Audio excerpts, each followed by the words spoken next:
First எப்படி multiply பண்ணுறதுன்னா 2 and 4. So 2 4s are 8 வரும். ஸோ 8 வந்து இங்கே தான் நம்ம பிளேஸ் பண்ணணும். ஸோ இப்போ இந்த இடத்துல நம்ம கன்ஃபியூஷன் வரக்கூடாதுன்னா அப்போ 0 போட்டுக்கலாம். அதே மாதிரி 1 4s are 4 வந்து நம்ம இங்கே போடணும். அகெயின் இங்கே நம்ம வந்து இந்த இடத்துல 0 போட்டுக்கலாம். ஸோ அண்ட் 3 4s ஆகும்போது 12 வரும். ஸோ 12ங்கிறதுனால ஃபஸ்ட்டு 1 மேலே பிளேஸ் பண்ணிக்கலாம் அண்ட் 2 கீழே பிளேஸ் பண்ணிக்கலாம். ஸோ அடுத்தது நெக்ஸ்ட்டு இப்போ 2வையும் 5வையும் பண்ணணும். So 2 5s are 10. ஸோ 1 மேலே போடணும், 0 கீழே போடணும். And 1 5s are 5. ஸோ 5 கீழே போடணும். ஸோ மேலே 0. 3 5s are 15. ஸோ 1 5.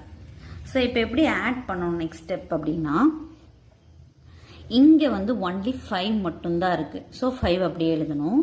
அடுத்த இதில் பார்த்தீங்கன்னா டயகனலில்